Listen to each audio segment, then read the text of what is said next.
नमस्कार। सरल साधना में आपने पिछली वीडियो में सुना कि रामचंद्र जी अपने तीनों भाइयों के साथ गुरुकुल से वापस आ गए महल में। अब वे क्या लीलाएं करते हैं? एक साथ खेलते हैं, एक साथ खाते हैं, एक साथ सोते हैं। हमारे भरत जी तो अपने राम जी की तरफ नजरें उठा कर के भी नहीं देखते, इसीलिए एक तरफ के पाले में राम जी रहते हैं और दूसरी तरफ के पाले में भरत जी रहते हैं, जिससे हमें राम जी के दर्शन आसानी से होते रहे। और राम जी भी ये बात अच्छी तरह जानते हैं, इसलिए स्वयं खेल में हार जाते हैं। वैसे भी भगवान तो भक्त के अधीन ही हैं, सदैव हारते हैं अपने भक्तों से। ऐसे ही समय चलता रहा। कुछ दिनों के बाद विश्वामित्र ऋषि आए वहां पर और दशरथ जी से मिले। तब दशरथ जी ने उनके आने का कारण पूछा। विश्वामित्र जी ने कहा कि मुझे आपके दो बालकों की, राम और लक्ष्मण की अति आवश्यकता है। जब वे मेरे साथ चलेंगे तभी मेरे यज्ञ पूरे हो पाएंगे, नहीं तो जंगलों में ताड़का, मारी, सुबाहु ऐसे राक्षस बहुत सारे हैं जो हमारे यज्ञों को पूरा नहीं होने दे रहे। दशरथ जी ने बड़े प्रेम पूर्वक कहा, भगवान ये आपने क्या मांग लिया? मैं रामचंद्र जी को अपने से अलग नहीं कर सकता। चाहे तो आप मुझे अपने साथ ले चलिए, मैं सारे राक्षसों का वध कर डालूंगा।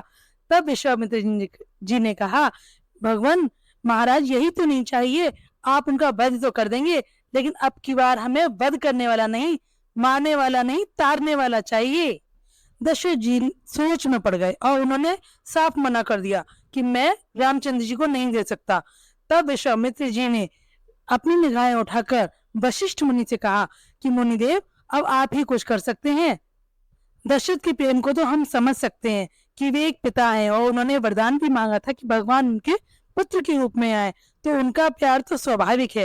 लेकिन आप तो जानते ही हैं कि आगे की लीला के लिए रामचंद्र जी का, लक्ष्मण जी का मेरे साथ जाना कितना आवश्यक है। इस इशारे को समझते ही वशिष्ठ मुनि ने राजा दशरथ से कहा कि महाराज, आप बात को समझने का प्रयास कीजिए। आप अभी तक बहुत चिंतित थे कि राम, लक्ष्मण, भरत, शत्रुघ्न इन चारों के लिए सुंदर सी वधु का कैसे चयन किया जाए। आप विश्वामित्र जी के साथ अपने दोनों पुत्रों को भेज दीजिए, उन दोनों का विवाह होकर के ही वे दोनों आएंगे। राजा दशरथ ने जब ये सुना तो बहुत प्रसन्न हो गए। तब उन्होंने कहा, तो फिर दो क्यों, चारों पुत्रों को ले जाए।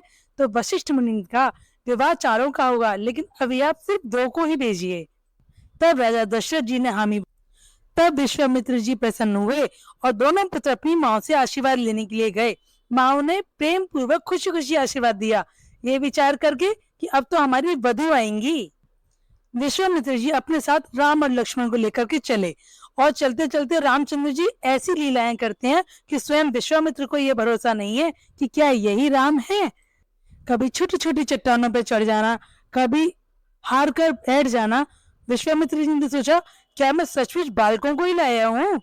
उनके इस भाव को दूर करने के लिए भगवान ने विचार किया कि अब ताड़का को आ ही जाना चाहिए। ताड़का आई और भगवान ने उसको एक ही बाण से मारकर गिरा दिया और जो ज्योति उसके शरीर से निकली वो भगवान के चरणों में समा गई। तब विश्वामित्र जी को पूरा विश्वास हुआ कि ये और कोई नहीं, त्रिलोकी के नाथ स्वयं श्री हरि ही हैं। इस प्रकार वह वन में आगे बढ़ने लगे।